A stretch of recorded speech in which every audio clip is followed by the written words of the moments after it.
Колко струва да се лекува лимфом на Ходжкин и какво покрива едно допълнително здравно осигуряване?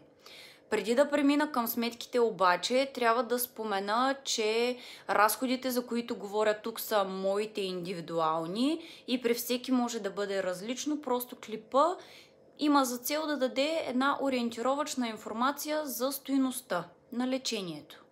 Допълнителното ми здравно е към Уника и ще смятам само разходите по самото лечение, изключвайки абсолютно всички останали, така че започвам. Преди още да се установи, че съм с лимфом, обикалях по различни специалисти и сигурно имам над 15 прегледа, ако не и повече, но да кажем 15. Всеки от тях струваше между 50 и 100 лева, средна цена 75 слагаме и грубо 1000 лева са заминали още преди самото лечение. Тези пари Уника ги плати.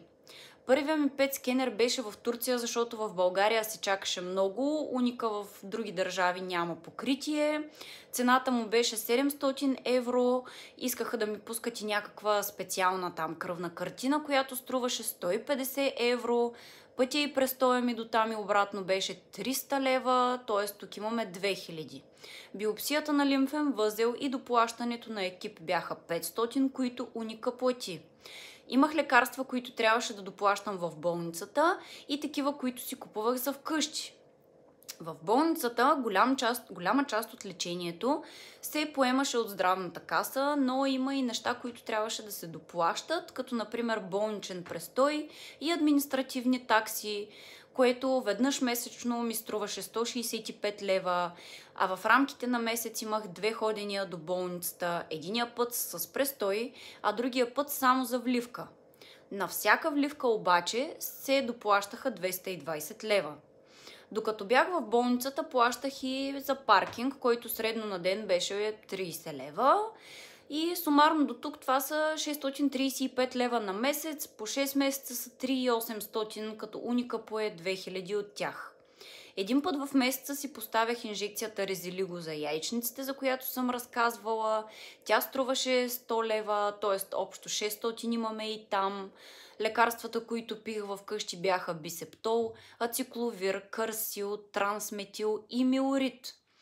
Бисептола за 6 месеца струваше общо 70 лева, Ацикловира общо 330. Следващите вече са за черния дроб, които започнах да ги пия някъде на трети курс, т.е. смятам само 3 месеца от тях. Карсила е 216 лева, Трансметила е 600 лева, Милорита даже няма да го смятам, него го пих само един месец и беше супер ефтин. Уника ми изплати 300 лева май за тези лекарства. Минавам към пъти спане. През цялото време пътувах с кола до София и обратно и в двете посоки горивото ми беше 150 лева, като само единствен път ми се наложи да се прибера с самолет и билета ми струваше 400 лева, направо ми се ревеше. Така че за 6 месеца с всички тези неща слагам 2200. Airbnb-тата средно бяха по 60 лева нощувката, като в рамките на месеца единия път оставах за една нощувка, а втория път за 4, т.е. общо 300 лева. Няма да ги смятам за пълни 6 месеца, защото оставах в познати. Ако гледат това, благодаря много. Храната също няма да я смятам, но определено излизаше една идея по-скъпо, когато хапвах там, а не в къщи. И общата сума на всичко изброено до момента е 12 500. От тези 12 500 Уника покри около 5000 лева, т.е. тотално 7500 ми струваше всичко.